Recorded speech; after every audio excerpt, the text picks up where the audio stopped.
ಬೀದರ್ನಲ್ಲಿ ಈಗ ಶಾಪಿಂಗ್ ಇನ್ನಷ್ಟು ಸ್ಮಾರ್ಟ್ ಯಾಕೆಂದ್ರೆ ಬಂದಿದೆ ರಿಲಯನ್ಸ್ ಡಿಜಿಟಲ್ನ ಹೊಸ second branch. TV, fridge, washing machine, mobile, laptop ಸೇರಿದಂತೆ ಎಲ್ಲ ಹೊಸ ಟೆಕ್ನಾಲಜಿ ಉತ್ಪನ್ನಗಳು ಈಗ ಒಂದೇ ಜಾಗದಲ್ಲಿ ಲಭ್ಯ. ಗ್ರ್ಯಾಂಡ್ ಓಪನಿಂಗ್ ಆಫರ್ ಈಗ ಜೋರಾಗಿದೆ. ಆಯ್ಕೆ ಮಾಡಿದ ಪ್ರಾಡಕ್ಟ್ಗಳ ಮೇಲೆ 26,000 ತನಕ ಇನ್ಸ್ಟೆಂಟ್ ಡಿಸ್ಕೌಂಟ್ ಪಡೆಯಿರಿ. ಸುಲಭ ಫೈನಾನ್ಸ್ ಸೌಲಭ್ಯ, ವೇಗವಾದ ಡೆಲಿವರಿ ಮತ್ತು ಇನ್ಸ್ಟಾಲೇಷನ್, ದೊಡ್ಡ ದೊಡ್ಡ ಬ್ರ್ಯಾಂಡ್ಗಳ ಅತ್ಯುತ್ತಮ ಕಲೆಕ್ಷನ್. ಹಾಗಾದ್ರೆ ಇನ್ನೇಕೆ ತಡ? ಇವತ್ತೇ ಭೇಟಿ ನೀಡಿ ರಿಲಯನ್ಸ್ ಡಿಜಿಟಲ್, ಗುಂಪಾ ಮೇನ್ ರೋಡ್, ಮೈಲೂರು ಕ್ರಾಸ್ ಹತ್ತಿರ, ಬೀದರ್. ಹೆಚ್ಚಿನ ಮಾಹಿತಿಗಾಗಿ ಸ್ಕ್ರೀನ್ ಮೇಲೆ ಕಾಣಿಸುತ್ತಿರುವ ಸಂಖ್ಯೆಗೆ ಕರೆ ಮಾಡಿ. ರಿಲಯನ್ಸ್ ಡಿಜಿಟಲ್, ಟೆಕ್ನಾಲಜಿಯ ಹೊಸ ಅನುಭವ. ಇದರಲ್ಲಿ second Reliance digital store Gumpa road ಅಲ್ಲಿ ಲಾಂಚ್ ಆಗಿದೆ. ಇದರಲ್ಲಿ ಎಕ್ಸೈಟಿಂಗ್ ಆಫರ್ಸ್ ನಡೀತಾ ಇದೆ.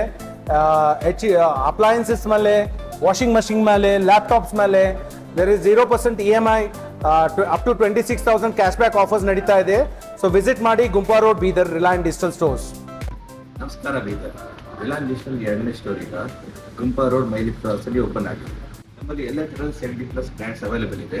ಅದ್ರ ಜೊತೆಗೆ ನಿಮಗೆ ಫ್ರೀ ಡೆಲಿವರಿ, ಇನ್ಸ್ಟಾಲೇಷನ್ ಮತ್ತು ಪೇಪರ್ ಫೈನಾನ್ಸ್ ಕೂಡ ಲಭ್ಯವಿದೆ. ನಮ್ಮಲ್ಲಿ ಎಕ್ಸೈಟಿಂಗ್ ಆಫರ್ ಜೊತೆ ಈಸಿ EMI ಮತ್ತು ಒಳ್ಳೆ ಡಿಸ್ಕೌಂಟ್ಸ್ ಆಫರ್ ನಡೀತಾ ಇದೆ. ಒಂದ್ಸರಿ ವಿಸಿಟ್ ಮಾಡಿ Reliance digital second store, Gumpa road. Thank you.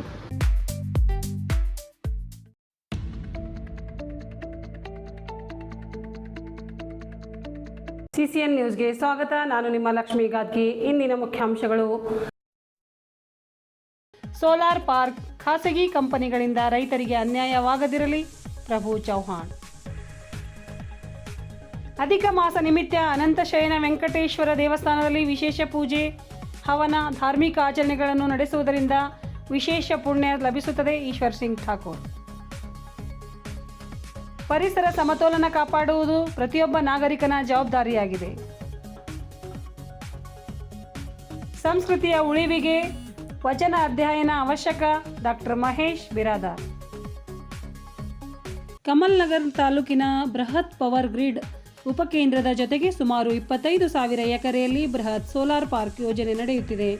ಈ ಯೋಜನೆಗೆ ಜಮೀನು ನೀಡುತ್ತಿರುವ ರೈತರಿಗೆ ಅನ್ಯಾಯವಾಗಬಾರದು ಎಂದು ಮಾಜಿ ಸಚಿವ ಹಾಗೂ ಔರಾದ್ಬಿ ಶಾಸಕ ಪ್ರಭು ಚೌಹಾಣ್ ತಿಳಿಸಿದರು. ಮಾಳೆಗಾಂವ್ ಚಿಮ್ಮೆಗಾಂವ್ ವ್ಯಾಪ್ತಿಯಲ್ಲಿ ನಿರ್ಮಾಣವಾಗುತ್ತಿರುವ ಪವರ್ ಗ್ರಿಡ್ ಸಬ್ ಸ್ಟೇಷನ್ ಕಾಮಗಾರಿ ಸ್ಥಳಕ್ಕೆ ಜೂನ್ 6ರಂದು ಭೇಟಿ ನೀಡಿ ಕಾಮಗಾರಿ ವೀಕ್ಷಿಸಿ ಅವರು ಮಾತನಾಡಿದರು.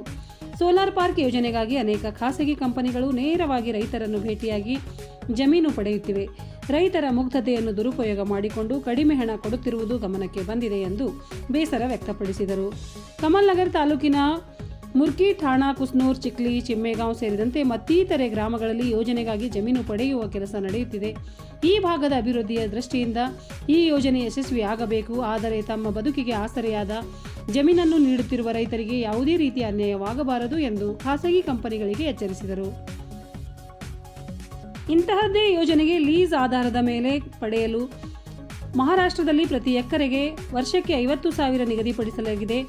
ಆದರೆ ನಮ್ಮ ಭಾಗದಲ್ಲಿ 30,000 ರಿಂದ 35,000 ಮಾತ್ರ ನೀಡಲಾಗುತ್ತಿದೆ ಎಂದು ಬಹಳಷ್ಟು ರೈತರು ನನ್ನನ್ನು ಭೇಟಿಯಾಗಿ ತಮ್ಮ ಸಮಸ್ಯೆಗಳನ್ನು ಹಂಚಿಕೊಂಡಿದ್ದಾರೆ.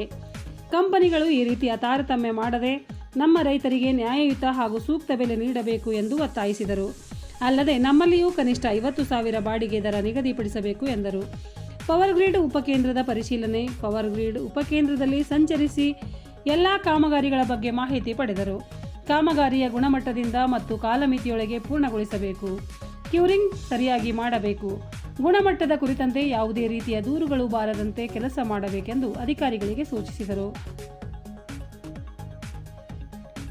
ಪ್ರಧಾನಿಯವರಿಗೆ ಈ ಯೋಜನೆ ಕಾರ್ಯರೂಪಕ್ಕೆ ಬಂದಿದ್ದರಿಂದ ಪ್ರಧಾನಿ ನರೇಂದ್ರ ಮೋದಿಯವರು ಉದ್ಘಾಟನೆಗೆ ಬರಬೇಕೆಂಬುದು ನನ್ನ ಬಯಕೆಯಾಗಿದೆ. ಅವರನ್ನು ಬರುವಂತೆ ಪ್ರಾರ್ಥಿಸುತ್ತೇನೆ ಎಂದು ಶಾಸಕರು ಹೇಳಿದರು. ಈ ಸಂದರ್ಭದಲ್ಲಿ power grid corporation deputy general manager Ganesh ಮಾತನಾಡಿದರು. ಮುಖಂಡರಾದ ಶಿವಾಜಿರಾವ್ ಪಾಟೀಲ್ ಮುಂಗನಾಳ್, ಅನಿಲ್ ಬಿರಾದಾರ್, ಮಾಧವ್ ಮಾಳ್ಕಾರಿ, ಪ್ರಹ್ಲಾದ್ ಚಿಮ್ಮೆಗಾಂವ್, ಧನಾಜಿ ರಾಠೋಡ್ ಸೇರಿದಂತೆ ಪವರ್ ಗ್ರಿಡ್ ಉಪಕೇಂದ್ರದ ಅಧಿಕಾರಿಗಳು ಮತ್ತು ಸ್ಥಳೀಯ ಮುಖಂಡರು ಉಪಸ್ಥಿತರಿದ್ದರು. ಮಂಜೂರು ಮಾಡಿದರೆ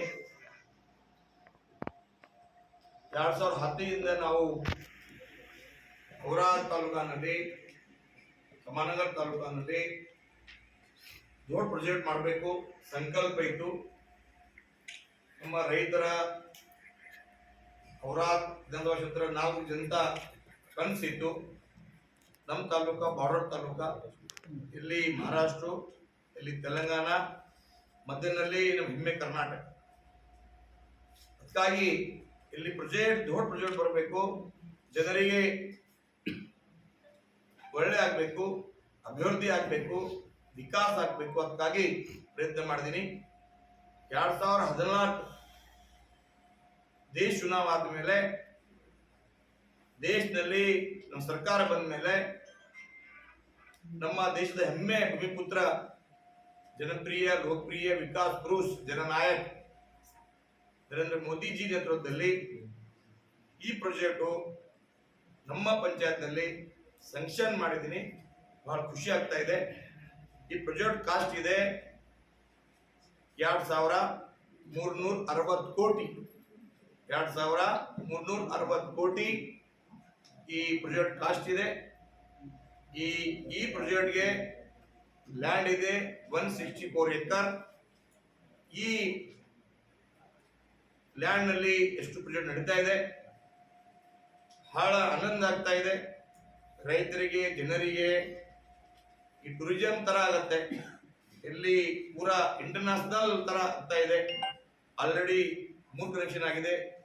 ನಮ್ಮ GM ಗಣೇಶ್ ಅವರು ಹೇಳಿದ್ರು ವಾಪೀಸ್ ಆಗೋದು ಈ ತರ ಈ ಪ್ರಾಜೆಕ್ಟ್ ಇದೆ.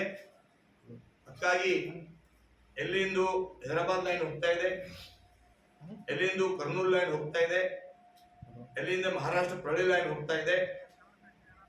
ಆಮೇಲೆ ಈ ಪ್ರಾಜೆಕ್ಟ್ ಅಧಿಕ ಮಾಸದ ಪುಣ್ಯಕಾಲದ ಅಂಗವಾಗಿ ಓಡುವಾಡದಲ್ಲಿ ಸುಪ್ರಸಿದ್ಧ ಶ್ರೀ ಅನಂತ ಶಯನ ವೆಂಕಟೇಶ್ವರ ದೇವಸ್ಥಾನದಲ್ಲಿ ಭಾನುವಾರ ಲೋಕ ಕಲ್ಯಾಣಾರ್ಥವಾಗಿ ವಿವಿಧ ಧಾರ್ಮಿಕ ಕಾರ್ಯಕ್ರಮಗಳು ಹಾಗೂ ವಿಶೇಷ ಪೂಜೆ ಹವನಗಳನ್ನು ಭಕ್ತಿ ಭಾವದಿಂದ ನೆರವೇರಿಸಲಾಯಿತು. ಬೆಳಗ್ಗೆ 7 ಗಂಟೆಯಿಂದ ಆರಂಭವಾದ ಕಾರ್ಯಕ್ರಮದಲ್ಲಿ ಶ್ರೀ ವೆಂಕಟೇಶ್ವರ ಸ್ವಾಮಿಗೆ ವಿಶೇಷ ಪೂಜೆ, ಅಭಿಷೇಕ ಹಾಗೂ ಅಲಂಕಾರ ಸೇವೆಗಳನ್ನು ನೆರವೇರಿಸಲಾಯಿತು. ನಂತರ ಶ್ರೀ ನಾರಾಯಣ ದೇವರ ಸಂಕಲ್ಪ ಪೂಜೆ ನಡೆಸಿ ರಾಜ್ಯ, ದೇಶ ಹಾಗೂ ವಿಶ್ವದ ಜನರ ಸುಖ, ಶಾಂತಿ, ಸಮೃದ್ಧಿ ಮತ್ತು ಆರೋಗ್ಯಕ್ಕಾಗಿ ವಿಶೇಷ ಪ್ರಾರ್ಥನೆ ಸಲ್ಲಿಸಲಾಯಿತು. ಕಾರ್ಯಕ್ರಮದ ಅಂಗವಾಗಿ ನವಗ್ರಹ ಹವನ, ಸ್ತ್ರೀ ಸೂಕ್ತ ಹವನ ಹಾಗೂ ಶ್ರೀನಾರಾಯಣ ಹವನಗಳನ್ನು ವೈದಿಕ ವಿಧಿವಿಧಾನಗಳೊಂದಿಗೆ ನೆರವೇರಿಸಲಾಯಿತು. ಹವನದಲ್ಲಿ ಭಕ್ತರು ಭಾಗವಹಿಸಿ ಪೂರ್ಣಾಹುತಿಯಲ್ಲಿ ಪಾಲ್ಗೊಂಡರು.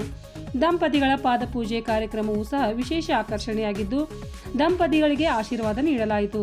ಕಾರ್ಯಕ್ರಮದಲ್ಲಿ ಭಾಗವಹಿಸಿದ್ದ ಭಾರತೀಯ ಜನತಾ ಪಕ್ಷದ ಬೀದರ್ ವಿಧಾನಸಭಾ ಕ್ಷೇತ್ರದ ಮುಖಂಡ ಈಶ್ವರ್ ಸಿಂಗ್ ಠಾಕೂರ್ ಮಾತನಾಡಿ, ಸನಾತನ ಧರ್ಮದಲ್ಲಿ ಅಧಿಕ ಮಾಸಕ್ಕೆ ವಿಶೇಷ ಮಹತ್ವವಿದೆ.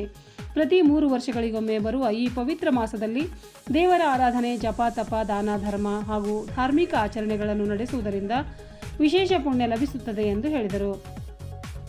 ಶ್ರೀ ನಾರಾಯಣ ಪೂಜೆಯನ್ನು ಅಧಿಕ ಮಾಸದಲ್ಲಿ ವಿಶೇಷವಾಗಿ ಆಚರಿಸಲಾಗುತ್ತಿದ್ದು, ಲೋಕ ಕಲ್ಯಾಣ ಹಾಗೂ ಸಮಾಜದ ಶಾಂತಿ ಸಮೃದ್ಧಿಗಾಗಿ ಶ್ರೀನಾಥ ಮಹಾರಾಜರು ಹಮ್ಮಿಕೊಂಡಿರುವ ಈ ಧಾರ್ಮಿಕ ಕಾರ್ಯಕ್ರಮ ಅತ್ಯಂತ ಶ್ಲಾಘನೀಯವಾಗಿದೆ. ಇಂತಹ ಕಾರ್ಯಕ್ರಮಗಳು ಸಮಾಜದಲ್ಲಿ ಧಾರ್ಮಿಕ ಚಿಂತನೆ ಮತ್ತು ಆಧ್ಯಾತ್ಮಿಕ ಮೌಲ್ಯಗಳನ್ನು ಬೆಳೆಸಲು ಸಹಕಾರಿಯಾಗುತ್ತವೆ ಎಂದು ಅವರು ಅಭಿಪ್ರಾಯಪಟ್ಟರು. ಶ್ರೀನಾಥ್ ದೀಕ್ಷಿತ್ ಅವರ ನೇತೃತ್ವದಲ್ಲಿ ನಡೆದ ಈ ಕಾರ್ಯಕ್ರಮದಲ್ಲಿ ನೂರಾರು ಭಕ್ತರು ಭಾಗವಹಿಸಿ ಅವರ ಕೃಪೆಗೆ ಪಾತ್ರರಾದರು. ಈ ಸಂದರ್ಭದಲ್ಲಿ ಬೀದರ್ನ ಖ್ಯಾತ ಪುರೋಹಿತರಾದ ಗೋವಿಂದ್ ಮಹಾರಾಜ್, ಶ್ರೀಕಾಂತ್ ದೀಕ್ಷಿತ್ ಮಹಾರಾಜ್ ಸೇರಿದಂತೆ ಹಲವಾರು ವೇದ ಪಂಡಿತರು, ಪುರೋಹಿತರು ಹಾಗೂ ಧಾರ್ಮಿಕ ಮುಖಂಡರು ಉಪಸ್ಥಿತರಿದ್ದರು. ದೇವಸ್ಥಾನದಲ್ಲಿ ಭಕ್ತರಿಗಾಗಿ ಪ್ರಸಾದ ವ್ಯವಸ್ಥೆ ಮಾಡಲಾಗಿತ್ತು. ಕಾರ್ಯಕ್ರಮದಲ್ಲಿ ನೂರಾರು ಸಂಖ್ಯೆಯಲ್ಲಿ ಭಕ್ತರು ಪಾಲ್ಗೊಂಡು ಪೂಜೆ, ಹವನ ಹಾಗೂ ಧಾರ್ಮಿಕ ವಿಧಿವಿಧಾನಗಳಲ್ಲಿ ಭಾಗವಹಿಸಿ ಶ್ರೀ ವೆಂಕಟೇಶ್ವರ ಸ್ವಾಮಿಯ ಆಶೀರ್ವಾದ ಪಡೆದರು. ನಗರದಲ್ಲಿಯ ತೋಟಗಾರಿಕೆ ಮಹಾವಿದ್ಯಾಲಯದ ಆವರಣದಲ್ಲಿ ಇತ್ತೀಚೆಗೆ ನಡೆದ ವಿಶ್ವ ಪರಿಸರ ದಿನಾಚರಣೆ ಕಾರ್ಯಕ್ರಮ. ವಿವಿಧ ಜಾತಿಯ ಹಣ್ಣಿನ, ಔಷಧೀಯ ಹಾಗೂ ನೆರಳು ನೀಡುವ ಗಿಡಗಳನ್ನು ನೆಡುವ ಮೂಲಕ ಮಹಾವಿದ್ಯಾಲಯ ಡೀನ್ ಉದ್ಘಾಟಿಸಿದರು. ನಂತರ ಅವರು ಮಾತನಾಡಿ, ಪರಿಸರ ಸಮತೋಲನ ಕಾಪಾಡುವುದು ಪ್ರತಿಯೊಬ್ಬ ನಾಗರಿಕನ ಜವಾಬ್ದಾರಿಯಾಗಿದೆ ಎಂದರು. ಹವಾಮಾನ ಬದಲಾವಣೆಯ ಪರಿಣಾಮಗಳು ದಿನದಿಂದ ದಿನಕ್ಕೆ ಹೆಚ್ಚಾಗುತ್ತಿರುವ ಹಿನ್ನೆಲೆಯಲ್ಲಿ ನೈಸರ್ಗಿಕ ಸಂಪನ್ಮೂಲಗಳ ಸಂರಕ್ಷಣೆ ಹಾಗೂ ಹಸಿರು ಆವರಣದ ವೃದ್ಧಿಗೆ ಎಲ್ಲರೂ ಕೈಜೋಡಿಸಬೇಕೆಂದು ಕರೆ ನೀಡಿದರು. ತೋಟಗಾರಿಕಾ ವಿಜ್ಞಾನಗಳ ವಿಶ್ವವಿದ್ಯಾಲಯ ಬಾಗಲಕೋಟ್ನ ಅಧೀನದಲ್ಲಿ ಬರುವ ತೋಟಗಾರಿಕೆ ಮಹಾವಿದ್ಯಾಲಯ, ಬೀದರ್ನ ರಾಷ್ಟ್ರೀಯ ಸೇವಾ ಯೋಜನೆ ಘಟಕ ಮತ್ತು ತೋಟಗಾರಿಕಾ ವಿಸ್ತರಣಾ ಶಿಕ್ಷಣ ಕೇಂದ್ರ ವತಿಯಿಂದ ಇತ್ತೀಚಿನ ವಿಶ್ವ ಪರಿಸರ ದಿನಾಚರಣೆಯನ್ನು ಪ್ರಕೃತಿಯಿಂದ ಸ್ಫೂರ್ತಿ, ಹವಾಮಾನಕ್ಕಾಗಿ ಭವಿಷ್ಯಕ್ಕಾಗಿ, ನಮ್ಮ ಭವಿಷ್ಯಕ್ಕಾಗಿ ಎಂಬ ಘೋಷವಾಕ್ಯದಡಿ ಅರ್ಥಪೂರ್ಣವಾಗಿ ಆಚರಿಸಲಾಯಿತು.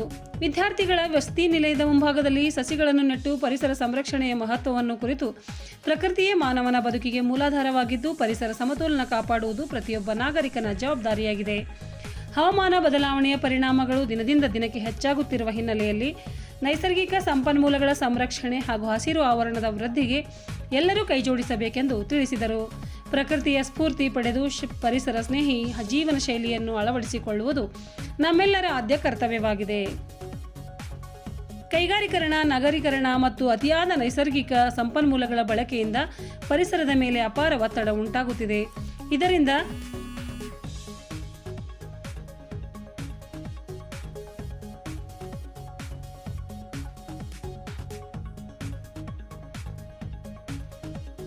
ಜಾಗತಿಕ ತಾಪಮಾನ ಏರಿಕೆ, ಮಳೆ ಮಾದರಿಯ ಬದಲಾವಣೆ, ಬರ, ಪ್ರವಾಹ ಹಾಗೂ ಪ್ರಕೃತಿ ವಿಕೋಪಗಳು ಹೆಚ್ಚಾಗುತ್ತವೆ ಎಂದು ಹೇಳಿದರು. ಕಾರ್ಯಕ್ರಮದಲ್ಲಿ ಪರಿಸರ ಸಂರಕ್ಷಣೆ, ಹವಾಮಾನ ಬದಲಾವಣೆಯ ಸವಾಲುಗಳು ಹಾಗೂ ಸುಸ್ಥಿರ ಅಭಿವೃದ್ಧಿಯ ಅಗತ್ಯ ಕುರಿತು ಜಾಗೃತಿ ಮೂಡಿಸುವ ಬೋಧಕೇತರ ಸಿಬ್ಬಂದಿ, ವಿದ್ಯಾರ್ಥಿಗಳು ಹಾಗೂ ಕಾರ್ಮಿಕರು ಭಾಗವಹಿಸಿ ಪರಿಸರ ಸಂರಕ್ಷಣೆಯ ಪ್ರತಿಜ್ಞೆ ಸ್ವೀಕರಿಸಿದರು. ಈ ಸಂದರ್ಭದಲ್ಲಿ ಮಹಾವಿದ್ಯಾಲಯದ ಬೋಧಕ ಸಿಬ್ಬಂದಿಗಳಾದ Mohammed Farooq, Srinivas N, doctor S M. Prasanna, doctor Ambarish, Anjaneya N, Shrimati Anuradha R Vadagave, Shrimati Jnanavi D R., doctor Kavita Rathod, ಮಹಾವಿದ್ಯಾಲಯದ ರಾಷ್ಟ್ರೀಯ ಸೇವಾ ಯೋಜನಾ ಘಟಕದ ಅಧಿಕಾರಿಗಳಾದ ಡಾಕ್ಟರ್ ವಿಜಯ್ ಮಹಾಂತೇಶ್, ಡಾಕ್ಟರ್ ರಮೇಶ್ ನಾಯಕ್ ಹಾಗೂ ಇನ್ನಿತರರು ಉಪಸ್ಥಿತರಿದ್ದರು. ವಚನಾಮೃತ ಕನ್ನಡ ಸಂಘದ ವತಿಯಿಂದ ಇಲ್ಲಿಯ ಕಿತ್ತೂರು ರಾಣಿ ಚೆನ್ನಮ್ಮ ವೃತ್ತದ ಬಳಿಗೆ ಮಹಾಲಕ್ಷ್ಮಿ ಸಭಾಂಗಣದಲ್ಲಿ ಭಾನುವಾರ ಆಯೋಜಿಸಿದ ಶಿವಶರಣ ಹಡಪದ ಅಪ್ಪಣ್ಣ ಹಾಗೂ ಮೈದುನ ರಾಮಯ್ಯ ಅವರ ಕುರಿತ ವಿಚಾರ ಸಂಕಿರಣವನ್ನು ಯಾದಗಿರಿ ಜಿಲ್ಲಾ ಆರೋಗ್ಯ ಮತ್ತು ಕುಟುಂಬ ಕಲ್ಯಾಣ ಅಧಿಕಾರಿ ಡಾಕ್ಟರ್ ಮಹೇಶ್ ಬಿರಾದರ್ ಉದ್ಘಾಟಿಸಿದರು. ನಂತರ ಅವರು ಮಾತನಾಡಿ, ದೇಶದ ಶ್ರೇಷ್ಠ ಸಂಸ್ಕೃತಿ, ಸಂಸ್ಕಾರ, ಕಲೆ ಹಾಗೂ ಸಾಹಿತ್ಯದ ಉಳಿವಿಗೆ ವಚನ ಸಾಹಿತ್ಯದ ಅಧ್ಯಯನ ಅವಶ್ಯಕವಾಗಿದೆ ಎಂದು ಅಭಿಪ್ರಾಯಪಟ್ಟರು. ವಚನ ಸಾಹಿತ್ಯ ಅನುಭವದ ಸಾಗರವಾಗಿದೆ. ನಮ್ಮ ಶಕ್ತಿಗೆ ಅನುಗುಣವಾಗಿ ಅದನ್ನು ಬಳಸಿಕೊಂಡು ಬಲಿಷ್ಠ ಸಮಾಜ ಕಟ್ಟಬೇಕಾಗಿದೆ ಎಂದು ಹೇಳಿದರು. ಯೋಗ ಹಾಗೂ ಸಾತ್ವಿಕ ಆಹಾರದಿಂದ ಸದೃಢ ಆರೋಗ್ಯ ಕಾಯ್ದುಕೊಳ್ಳಬಹುದು, ದೊಡ್ಡ ಸಾಧನೆ ಮಾಡಬಹುದು ಎಂದು ತಿಳಿಸಿದರು. ವಚನಾಮೃತ ಕನ್ನಡ ಸಂಘದ ಅಧ್ಯಕ್ಷ ಪ್ರೊಫೆಸರ್ ಸಿದ್ದರಾಮಪ್ಪ ಮಾಸಿಮಾಡೆ ಮಾತನಾಡಿ, 12ನೇ ಶತಮಾನದ ಶರಣರು ಉತ್ತಮ ಸಮಾಜ ನಿರ್ಮಿಸಿದರು. ಅವರ ತತ್ವ ಆದರ್ಶಗಳನ್ನು ಯುವ ಪೀಳಿಗೆಗೆ ತಿಳಿಸಲು ಸಂಘದಿಂದ ವಿವಿಧ ಕಾರ್ಯಕ್ರಮ ಹಮ್ಮಿಕೊಳ್ಳಲಾಗುತ್ತದೆ ಎಂದರು. ಹಡಪದ ಅಪ್ಪಣ್ಣನವರು ಮಾನವೀಯ ಮೌಲ್ಯಗಳ ಭಂಡಾರವಾಗಿದ್ದರು. ಅಪಾರ ಜ್ಞಾನ ಸಂಪಾದಿಸಿದರು. ಬಸವಣ್ಣನವರ ಕಾರ್ಯದರ್ಶಿಯಾಗಿ ಒಳ್ಳೆಯ ಹೆಸರು ಗಳಿಸಿದರು ಎಂದು ಶಿವಶರಣ ಹಡಪದ ಅಪ್ಪಣ್ಣ ಅವರ ಕುರಿತು ಉಪನ್ಯಾಸ ನೀಡಿದ ಪ್ರೊಫೆಸರ್ ರಮಾಕಾಂತ್ ಕಾರಾಮುಂಗೆ ಹೇಳಿದರು. ಮೈದುನ ರಾಮಯ್ಯ ಅವರ ವಚನಗಳಲ್ಲಿ ಸಂಬಂಧಗಳ ಮಹತ್ವವು ಕಾಣಬಹುದು ಎಂದು ಶಿವಶರಣ ಮೈದುನ ರಾಮಯ್ಯ ಅವರ ಕುರಿತು ಉಪನ್ಯಾಸ ನೀಡಿದ ಡಾಕ್ಟರ್ ವೀಣಾ ಜಲದೆ ಹೇಳಿದರು.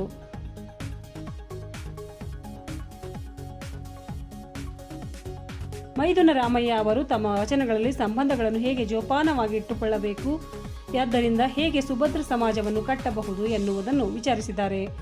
ಚಿಂತಕ ಎಸ್.ಎಸ್. ಹೊಡಮನಿ ಮಾತನಾಡಿದರು. ಕವಿರತ್ನ ಕಾಳಿದಾಸ ಪ್ರಥಮ ದರ್ಜೆ ಕಾಲೇಜಿನ ದೈಹಿಕ ನಿರ್ದೇಶಕ ಓಂಕಾರ ಮಾಶೆಟ್ಟಿ ಉಪಸ್ಥಿತರಿದ್ದರು.